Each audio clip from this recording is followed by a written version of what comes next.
There's never enough time. Never enough for what?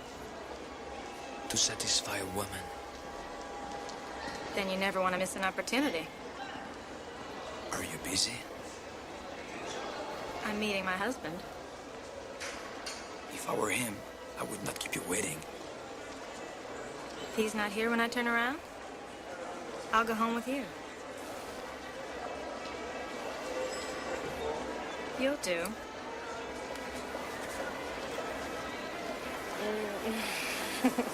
I didn't hear you leave this morning. Was early. I was meeting with Matuzak. Are you gonna take that job? What? Be right back.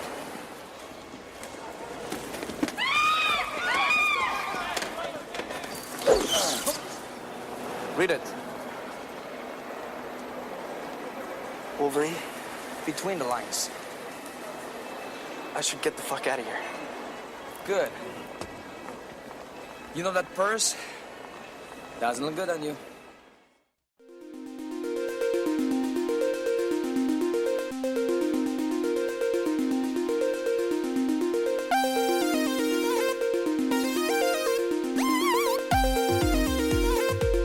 Hello, everyone. Welcome back to another episode of Jean Pod Van Dam Cast. We are in studio, and we have a special surprise for you guys. We are taking on Timecop. It's 1994.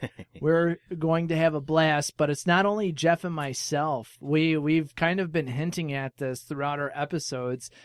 The originator, who was ever so gracious and sending me an email and saying, hey, I love Jean-Claude Van Damme as well.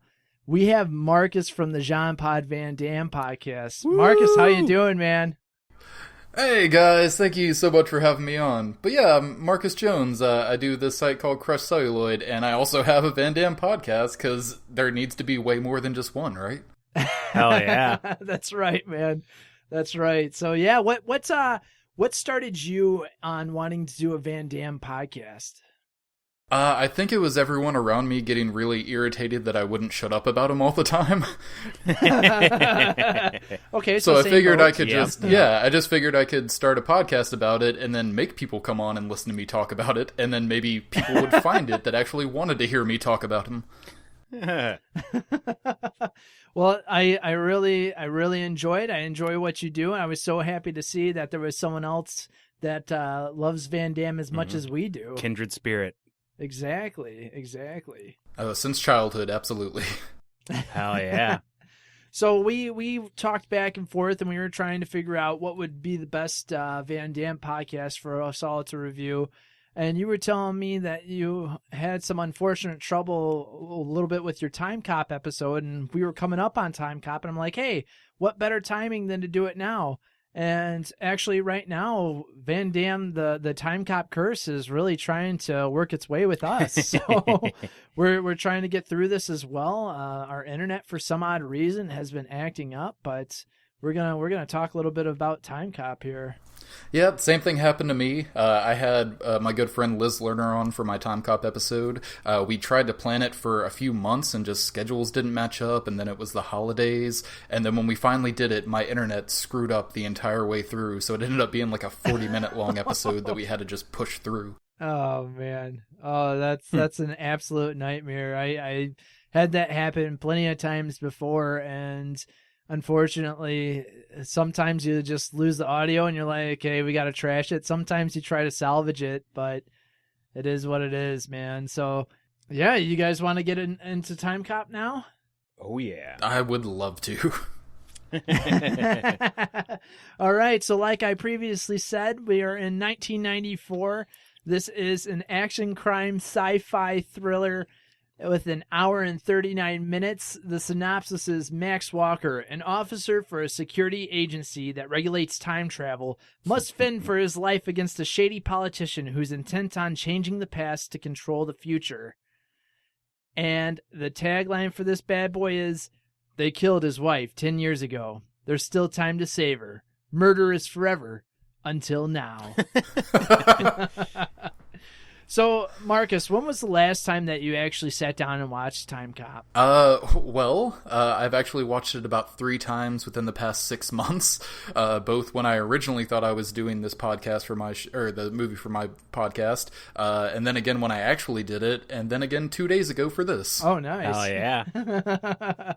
I'm actually kind of time-copped out at this point. Oh, I bet, dude. I bet. It's been a couple years for myself since I last watched it until this recent viewing. Jeff, what about you? Oh, man. That last time I had to have been, when it first came out on video, most likely. I was going to say like 1995. Yeah, pretty around much. Yep. Yeah. No, I hear you. It's That's one of the few Van Damme movies I didn't watch on repeat. Yeah. And when it came out, what were you guys' thoughts of it? It's just too good. You have to savor it. Exactly. Keep it on a shelf somewhere for a special occasion. Yeah, bring it back. Bring it back. What were your initial thoughts when you first saw it?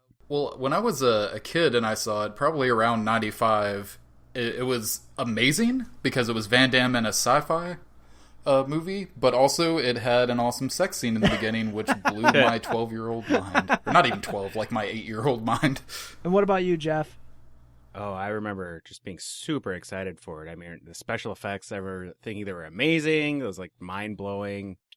The CG in it, oh, that was so big at the time. Oh, yeah, dude. That was, especially around that time period, you're just thinking, oh, wow, you had that dude who got his arm, like, frozen off and then broken. It's like high five and kicks it off. It was pretty absolutely amazing, especially with the kind of doing the same with the double impact overlay shots a little bit here and there when Van Damme was on screen with his future self. So besides Van Damme in this film, we also have Mia Sara, who plays Melissa, Ron Silver, who plays Macomb, and Bruce McGill plays Matuzak. I can't remember how you say that one. Matuzak? I don't. Good question. Oh, shit. We just lost him. Okay, guys, the call just dropped from Skype, so I guess I'm going to get off of this podcast real quick. But thank you again for having me on. Maybe we can figure out another time to do more thorough guesting on each other's podcasts. But thank you for having me on. Keep the love for Van Damme going, and good luck trying to do the splits. They're pretty difficult, and they hurt your groin. Oh, yeah, and check out Jean-Pod Van Damme on Crush Celluloid at pod_Dam on Twitter. And, yeah, it's good stuff. Okay, bye. Gloria Rubin plays Fielding, and we have a bunch of other people as well that is just like, whatever. All you have to really worry about is Macomb, Melissa, and Walker, and Van Damme plays Walker. Past and present. Present and future. And Mia Sara plays, she's quite a few movies, man. She was actually in Ferris Bueller's Day Off as Sloane. What? Really? Yeah. I knew she looked familiar. It's kind of crazy to think. She was also in Legend as well. Holy crap. Yeah, man. Yeah, she's been in a handful of stuff that you might remember her from. Apprentice to Murder, maybe you didn't. Daughter of Darkness, Any Man's Death, By the Sword, Stranger Among Us, Timecop. And let's see, she hasn't done anything recently. 2013 was her last credits here, so and that was only for a short film. Maybe they finally managed to murder her. Yeah, dude, exactly. It came back in to blow up her house. 2014 and took her out. Ron Silver, who plays Macomb, he's got a face that you might recognize, but he was in Ali. His last movie credit is from 2009, A Secret Promise. Ooh. And this is one of those situations where that's because he died in 2009. Oh, wow. That sucks. At least his wasn't just his career dying. Yeah, that's true. That's totally true. He worked up until the end, but yeah, he was in Law and Order, The 10, which is a take on the 10 Commandments. That was like a little funny comedy movie. Oh, jeez. Yeah, I don't remember him in it, but The Wisher, that's awesome. Exposure, The Practice, a bunch of different ones as well. So there we have it. That's our cast. It was directed by Peter Hyams, and the writers are Mark Verheiden, Mike Richardson, and others. Ooh. They do a lot of stuff. Do they? Yeah, others. Oh, yeah. The others, man, they get credits for a lot. Mm-hmm. Man. Totally. Really, it's really funny. They said the others, and it's basically Mark Verheiden and Mike Richardson, but they have them listed 3 times and 2 times. So same guys, but whatever. Well, they're from different time periods. Oh, that makes sense. You probably got one that was back in the 1930s. And then then you had someone who was in 1994, and yeah, with a mullet. obviously someone in 2004. So that makes total sense. Oh man. Oh, what do we do? That was it, Marcus. Thanks for coming on, bud. This has been an absolute nightmare. I can't believe this has happened like this. I can believe it. Murphy's Law. That's right, what I like. Yeah, dude. No! All right, this is take 2. I'm not even going to act like this was totally flawless. This Because is it was. Jean Pod Van Dam cast. And I just got, let's see. What a curse of a movie. Mm-hmm. All right, I'm not even going to pretend. Take 3. We've had some crazy issues going on with our Timecop episode. This is the Jean Pod Van Dam cast. Had several attempts on our lives from people from the future. Yeah, it's really crazy. Like, this dude came out of nowhere who's saying that we were going to ruin his chances to run for president and tried killing us. Yeah. He looked a lot like me, too. It was weird. It was really weird. But, like, he was so very weird that he didn't want to touch you, though. Yeah. Like, Most men immediately want to touch me. I know. That's what I drew me. I knew something was wrong with this guy. Let's just put it that way. So, honestly, we sat and we had Marcus Jones from the Jean Pod Van Dam podcast come on. He was going to be our special guest, but unfortunately, for whatever reason, our internet decided to act up big time. Mm-hmm. Like, absolutely ridiculously big time. Too much Jean-Claude Van Damme love for one internet I think connection. so. Like, you know how they said Kim Kardashian broke the internet? No, I think our love for Van Damme broke it, to be honest with you. Split the internet. So basically, either you're listening to this audio and you're like, what the hell's going on? Or you're listening to some audio where we originally started recording because Marcus was recording on his end. And hopefully I can get that fixed all together. And then it's going to act like he was on, but he was just silent the whole time. So I just want to give just really passive-aggressively angry at us, not saying yeah. Getting awkward silences where we keep cueing him to talk and nothing happens. Yeah, getting him just offended because we were just assholes. But no, honestly, gigantic shout outs to Marcus. Go check out his site. Go check out Jean Pod Van Dam. Man, when was the last time that you watched this movie? It had to have been probably not too recently after it came out on video. Yeah. For me, it's been a couple years. I rented it on Netflix when I was doing my Van Dam kick, and then I think I watched it again. Van Dam kick. Hey, that's what we should have called the podcast. Oh, that's sweet. That's a good one. That's our subtitle. Yep. Van Dam kick. Yeah, in its entire, I'd of course catch scenes of it at random points on like cable, but in its entirety, this is one of the few movies where I hadn't rewatched it a million times as a child. Right? Yeah, man. Which is funny because it's like arguably his most iconic film, his most famous one. You know what? I am so glad that you said that because for the past couple shows, the few weeks that we've been doing this, I totally forgot to mention, I actually went on Facebook and I said, I asked in my status a bunch of friends, when I say Jean-Claude Van Damme, what is the first film that comes to mind? And I have to scroll through because I had forgotten about this for a bit. I know we had mentioned it in a previous episode. I forget which episode. It might have been a Double Impact episode. I'm not totally positive. But a majority of people said that they knew Van Damme from Bloodsport.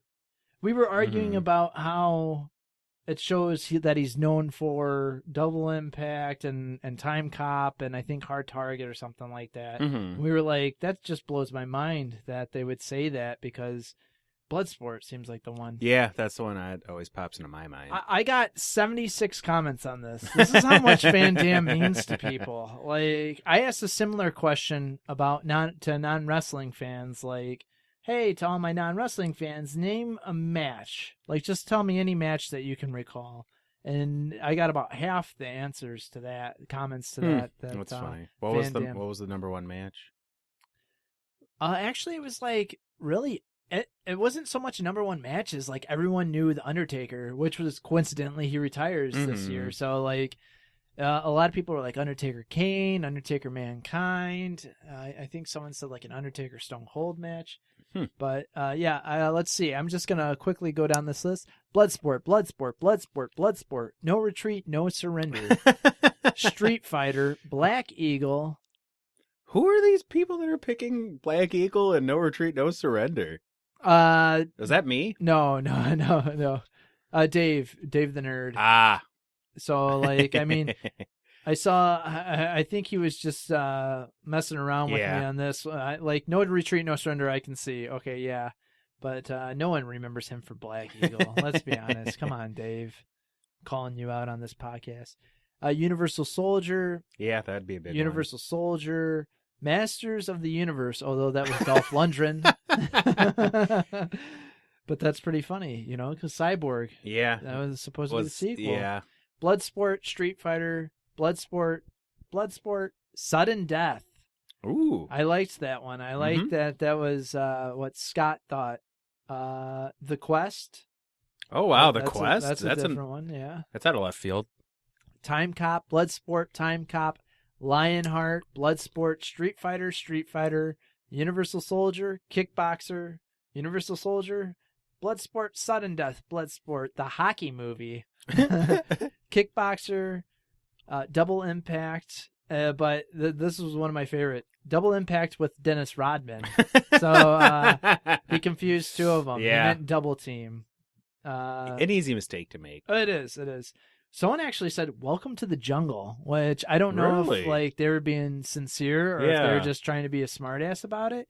But like I took it as them being sincere, and I thought, "Oh, that's pretty funny, man. Maybe you just really were like, hey, the Welcome to the Jungle was the last film I saw with Van Damme in it, and he plays a comedic role in that as well." Kung Fu Panda 2.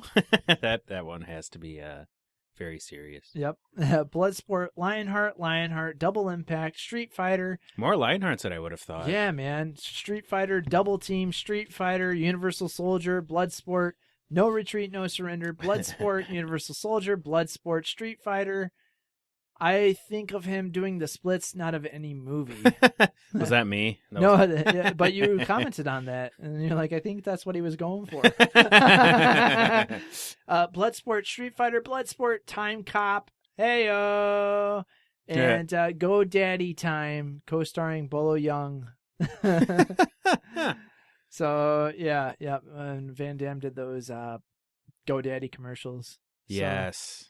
Yeah, there we go, man. That's it. Thank you all for participating in that. And sorry to all you who have listened, but there you have it. It really was, I think Bloodsport came out on top, if I recall when I counted it all. It's very official. The argument has been settled. Yeah. I'm not too surprised Street Fighter was up there. I am surprised, like you said, at the Lionhearts, the amount of Lionhearts. And great movie. The fact that, let's see, Universal Soldier, that was another one I was surprised at, that a lot of people said that they recognized him from. That's, it was one of his bigger movies. Yeah, it was one of his bigger movies. You're right about that, but, like, I really did not think people would be like, hey, you know what, that's one about him as a Universal Soldier. And the fact that people knew it, too, like, no one was just like, oh, that one where he was a dead Vietnam vet that came back to life. No, that's, so there you have it.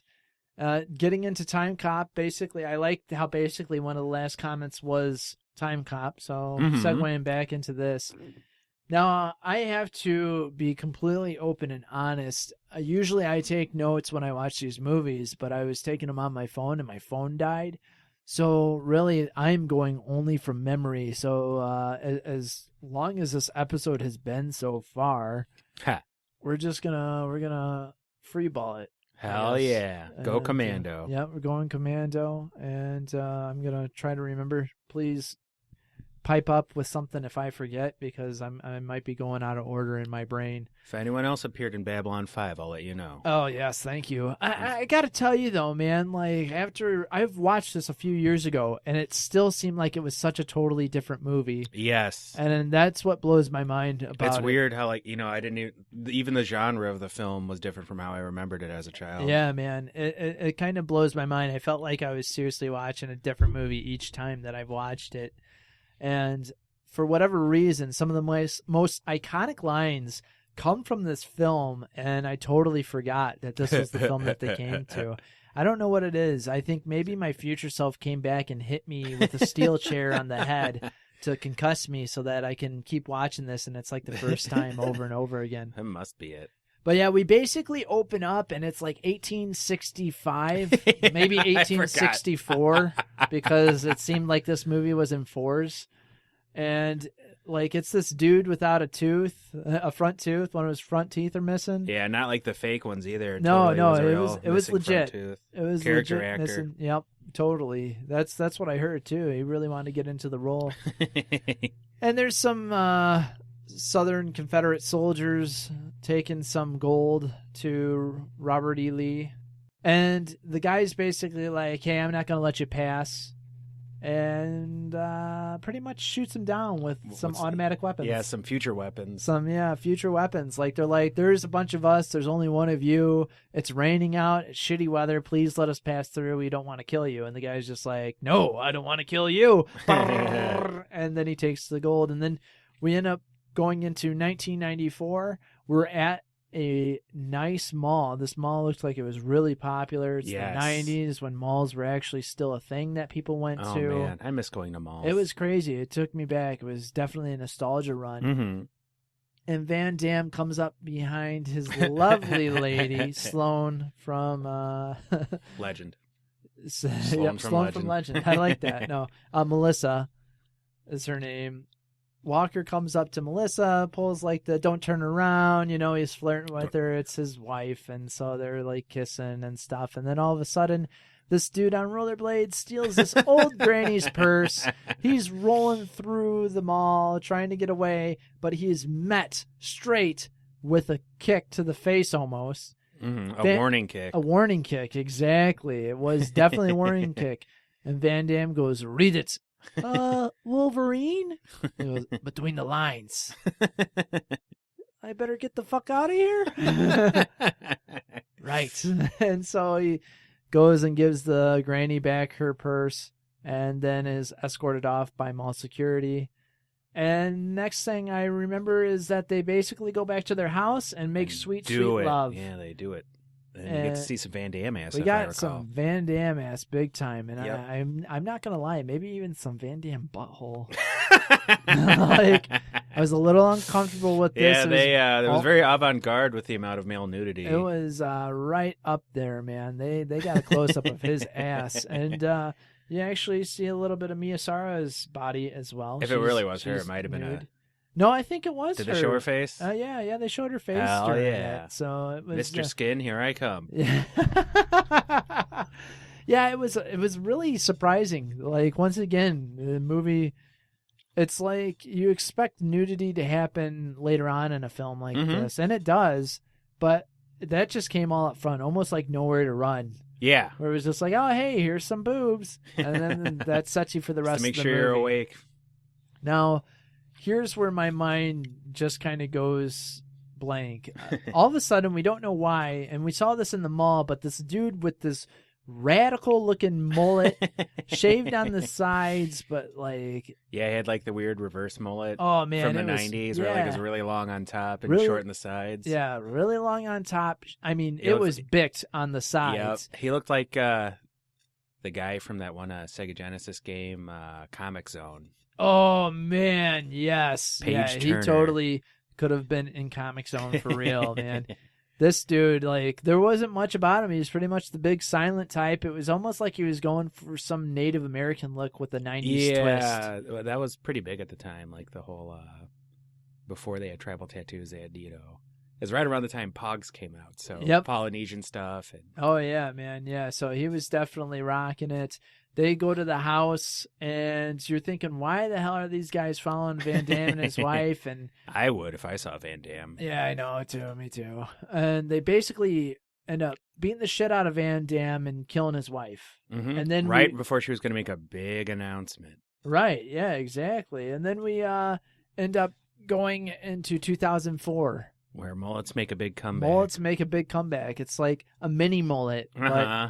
it was really fun to watch what they thought 2004 was going to be, which was only 10 years from when they were There's gonna basically filming this. My favorite were the self-driving cars that had like no windows. Yeah, dude, I really dug that too. It was really cool to see that, and it's kind of funny now in 2017 we're finally starting to get self-driving Mhm. vehicles a little bit, but like They they have still windows, look like though. vehicles. Yeah. I thought it was cool because these were more like almost roaming offices in a way, because Yeah. it was like just only a little bit of light was coming into the vehicle, especially with Macomb, the senator's vehicle. Like, And it was had just- like beverages and stuff sitting like not in drink holders, and like I was like, wow, what kind Yeah. of suspension does that? I thing know, have? man. The suspension was amazing in these cars. Must It have was had like an air ride or something. I really wish that we had these vehicles. Hell yeah. I mean, it is what it is, but one can wish. I want that future limousine, damn it.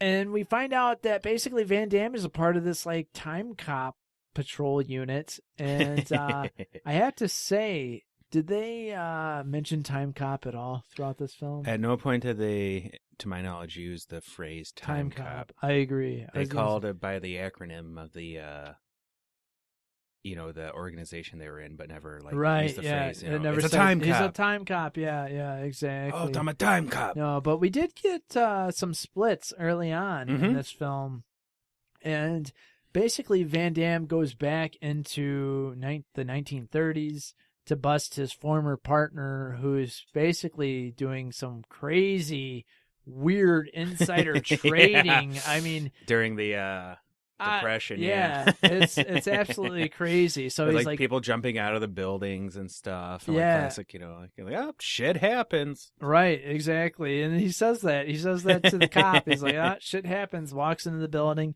Van Damme's there to punish him because you can't be doing this. And it's like really crazy in 2004 where the punishment fits the crime. And they basically sentence you to death if you try to make money off of, old stocks. White collar crime is not taken lightly in 2004. Right. Yeah, exactly, man. Whew. So Van Damme's buddy is like, you're not going to get me. Just leave me in the past, dude. Don't worry about it. Like, he's trying to bribe him pretty much. And then this guy has like these hitmen bodyguards or whatever come in, and the dude's just like, I forget what famous boxer he said he went 12 rounds with bare knuckle fighting, but Van Damme just knocks the dude out, and then has a pretty crazy battle with another dude where he does the splits, and then They hadn't invented the splits back then, so it must have been very mystifying. Oh, dude, he was like, "Where'd you go? You just vanished." He had brass knuckles too, and they were Yeah. like doing the whole Marcus of Queensbury like fighting stance. And, Right? it was Yeah, fun. man. No, that was pretty cool. And then all of a sudden, Van Damme's partner has this really crazy gun, and he tries. It's like a shotgun. Tries blowing holes in Van Damme. Doesn't happen. Van Damme, the guy races to jump out the window. Van Damme grabs him, takes him back into 2004. The way the time vehicle works in this really mystifies me. Yeah, man. It's the whole thing's really weird. And so, like, they fall into 2004.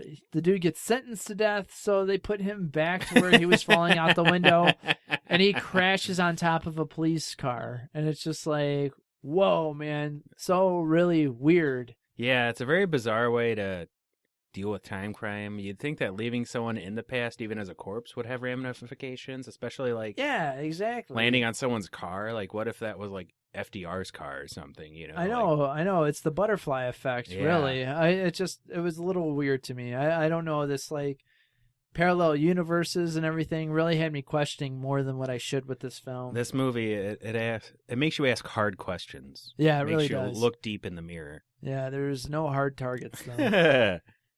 So meanwhile, Macomb is basically setting himself up so that he can rule the world, Mhm. pretty much. And that's why we're starting to see all these weird dudes going back and forth throughout time. They're finding out that large sums of money become missing throughout time periods. And it's basically Macomb like, oh, hey, I'm doing this so I can run for presidency. You would think, like, the presidency is a big thing, but why not go for, like, emperor of the planet? Right, exactly. That makes more sense. Like, just if you're going to do this, do it big. Yeah, go whole And, hog. Like, yeah. you know, go back into biblical times and, like, make a prophecy of yourself on a piece of papyrus and leave it there. And, like, Yes, exactly, man. Exactly. You would think that they would do something along those lines, but nope. This guy was kind of short-sighted in that he just wanted to be president. Yeah. Can you blame him? So anyway, they did predict that in 2004, running for president would cost you an arm and a leg. yes. So much so that you had to try to go back in time to get all this money. So he's doing this. Van Damme's sent to basically investigate the whole situation. He gets a new partner in Fielding, and this was really weird too because she ends up being a crooked cop on him. Yep.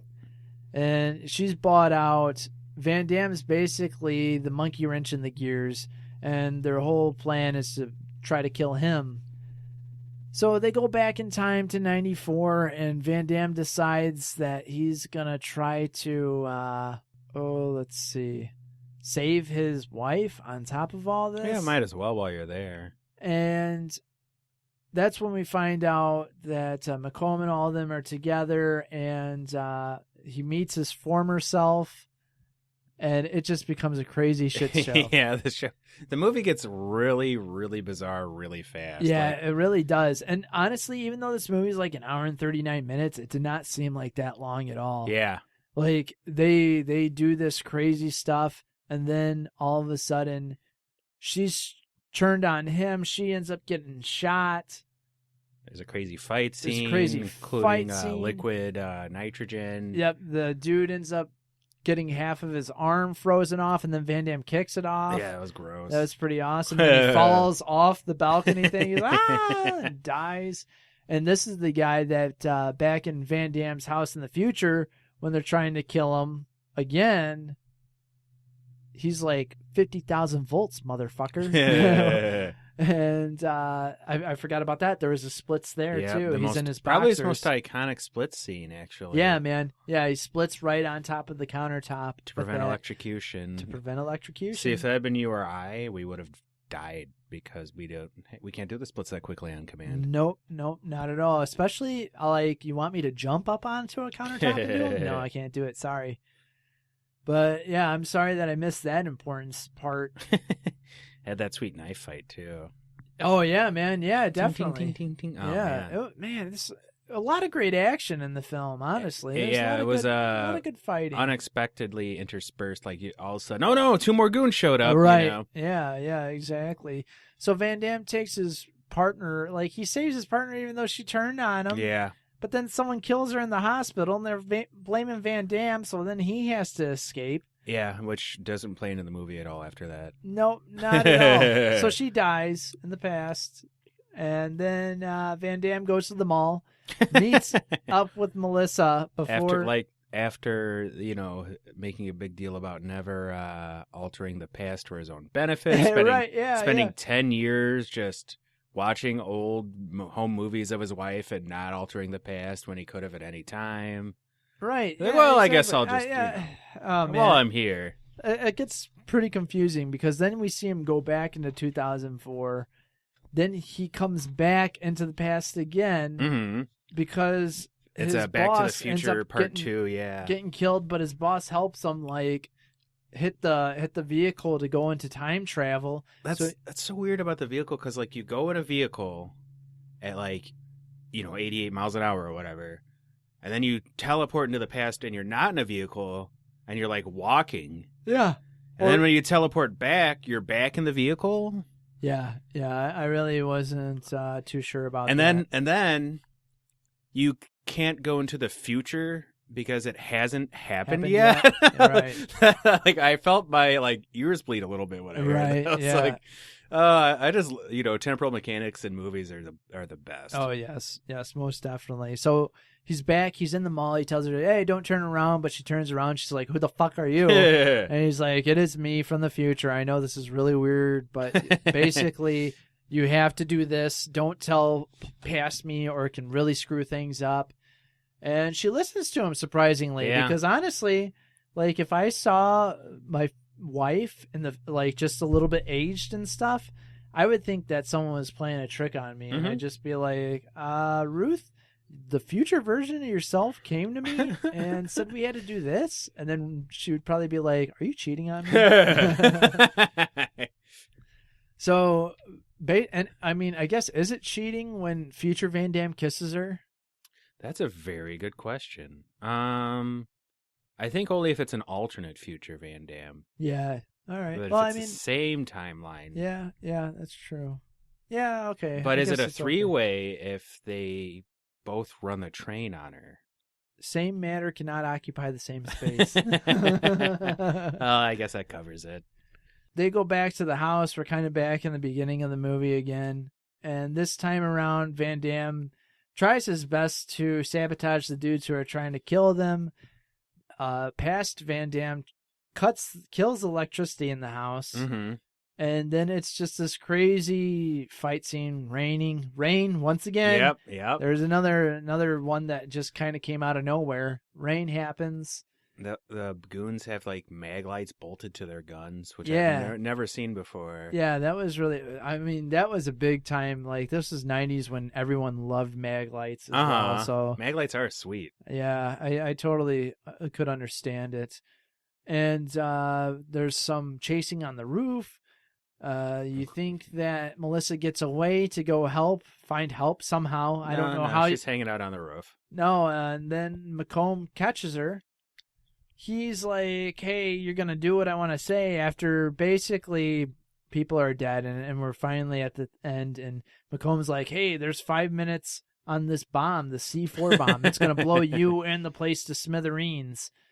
And Van Damme's like, "Oh no, but they're still talking in the house. Like, McComb's just still talking. This thing's going off. It's got a minute left."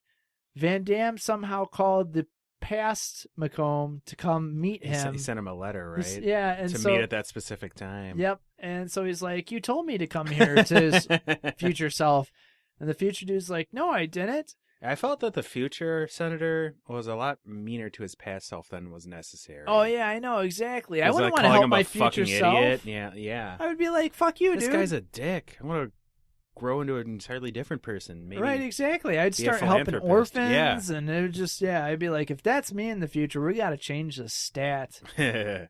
So what ends up happening is somehow, some way, Melissa ends up getting pushed aside, or she gets shot through the arm.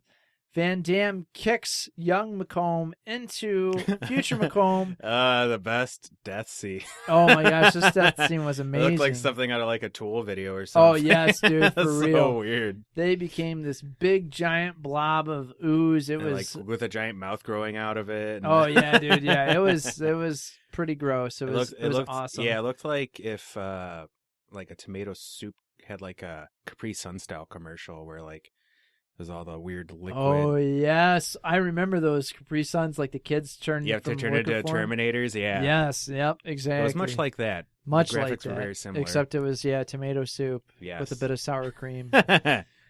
Yeah, and Van Damme goes to the future. Everything's okay. His new dirty cop. She doesn't know who he is, And he's but still like there's still this connection there, and she kind of smiles and laughs at him. His boss is there. His boss is like, "How'd everything go?" And he's like, great, yeah." He goes home, and guess what? The door opens. Dad! Oh, that was the big news she Yep. wanted to tell him. And Had she a comes kid. out. They had a kid. He has a great family. doesn't remember any of it. Doesn't remember any of it. They hug, and that's it. They have fun.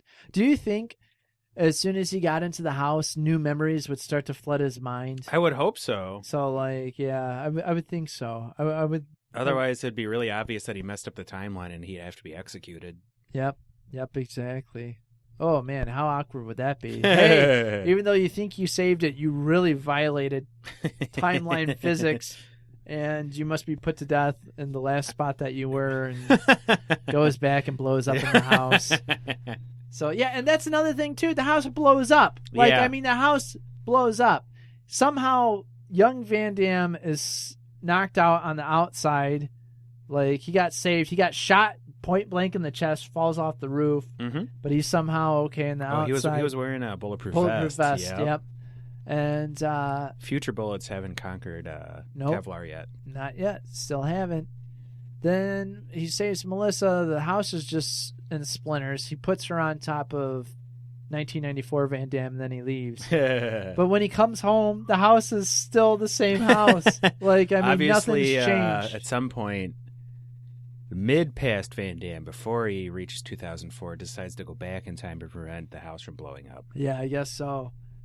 He You loved- figured in for a penny, in for a pound when it comes They to messing up the timeline. loved the house so much that they had it rebuilt piece by From piece. the actual From- debris yep. of the previous Yeah, house. that's what I like to think.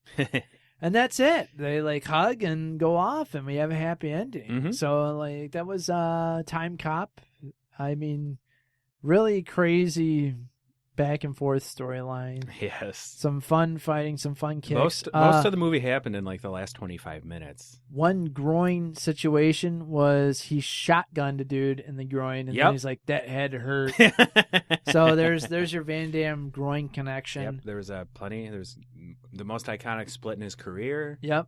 So there was 2 splits that I counted, Mm-hmm. and I don't think I saw any headbutts. There, this I time believe there around. were 2 headbutts. There were 2 headbutts. Yes, I know he got headbutted into something, kind of like in Universal Soldier. Yes, I know he got thrown headfirst into something. and he headbutted one of the soldiers that were guarding the time machine. Oh, okay. if all I right. recall correctly. Yeah, I think you're right. I think you're right there. And not too many Van Damme grunts or anything like that. Really. No, some screaming. Yeah, screaming, but no. You know, I mean, even no, because Yeah. he's usually good with that too. But And no none of titular that. line. No titular line. So yeah, not too bad. Not compared to like what we reviewed last week and with Nowhere to Run. Mhm, where that was it was a like total nothing. departure. It was mind blowing. Nowhere to Run and Hard Target. Like you think Hard Target would have the most of that stuff, and it had No. the least amount. Yeah, they kind of replaced everything with trampoline flips. Yep. Towards Very much the so. last 20 minutes of the film. So yeah, that's about it. I think we'll go into some trivia now and have some fun with this. Hell yeah. The film is based upon the Dark Horse comic book series of the same name.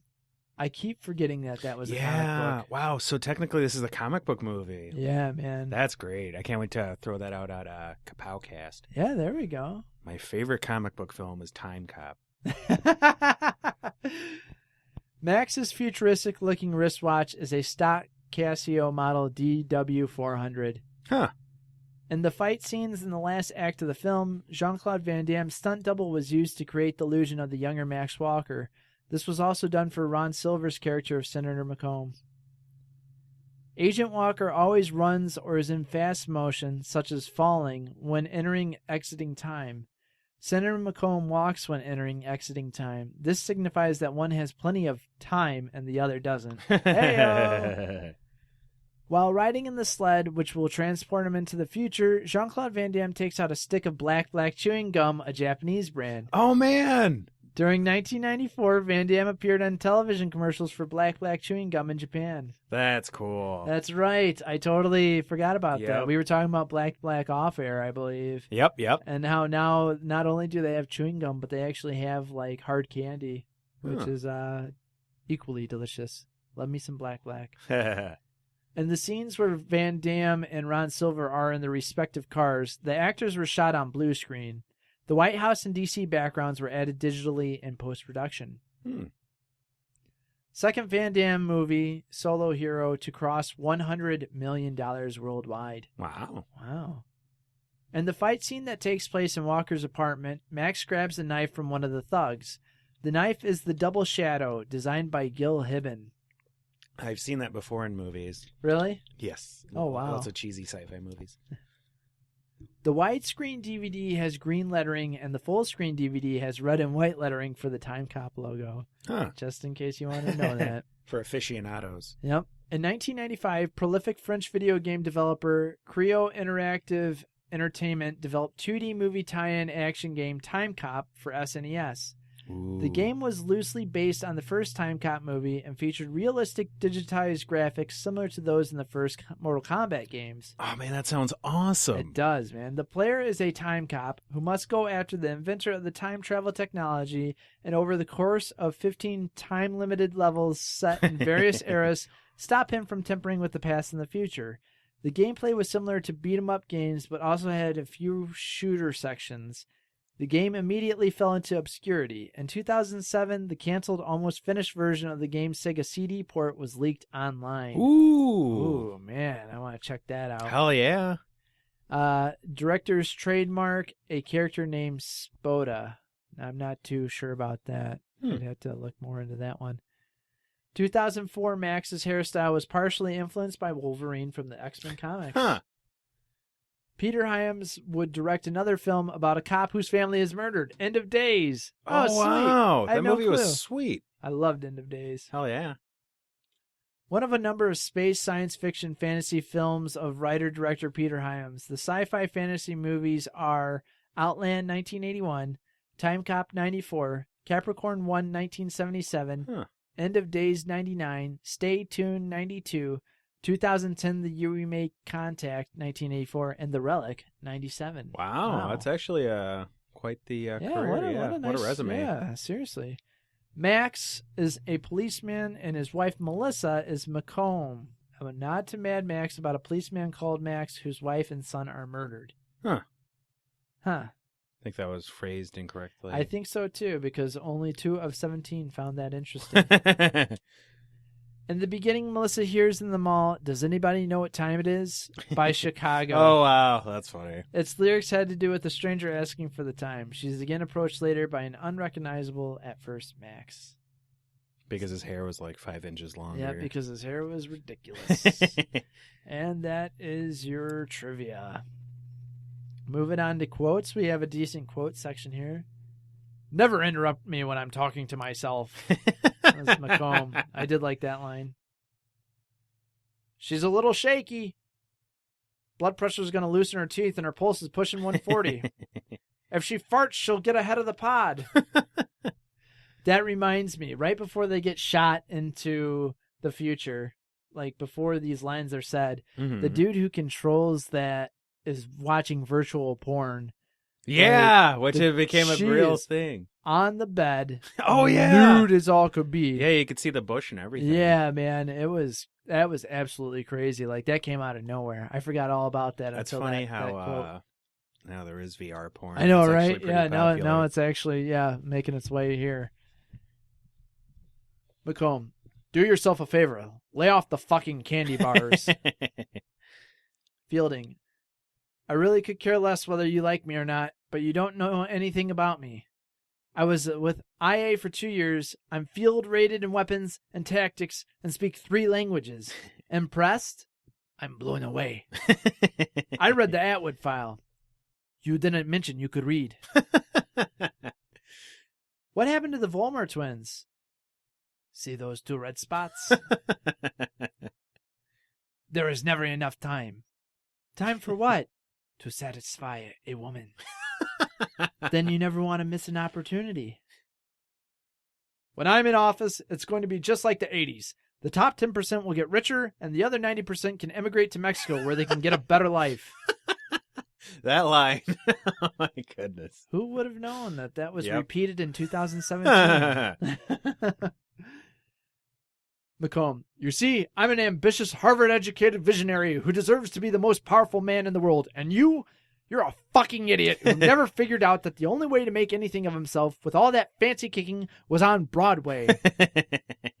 Thanks for clearing that up. I'm still kicking. I must be on Broadway. Oh, man. Damn it, Ricky. I catch you fucking this machine again, I'll break your neck. Sorry, Chief. Looks like safe sex to me. Those one-liners, man, they just did not let up in this Oh, movie. I know, man.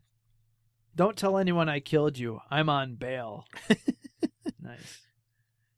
Freeze! Do you realize how inappropriate that word is? Do I look frozen to you? You look like shit to me. I went 10 rounds with John L. Sullivan himself. I saw Tyson beat Spinks on TV. He must have read my mind. The way you speak English, he'd have to. Hey-o. Yeah, there wasn't any explanation yeah. for his... It's from Traveling Through Time. Yep, that will do it. Mm-hmm. Get all those strokes from time travel. I think they're from an alternate timeline where Belgium conquered the planet. Yeah. I guess I should have told him to freeze. I think he got the picture. You're allowed to have a life, you know. I read it in a manual somewhere. Look, don't expect to be my chief of staff if my slamming your face into the side of the car is going to turn you into a sniveling worm. Yeah, he was really violent. Yeah, he had man, he random pushed that acts of dude. violence. Yeah, he pushed that dude right into the side of his car, Yeah, got inside the car, and blood the guy all was over like, ah. Blood all over the white upholstery, and no bueno. No bueno.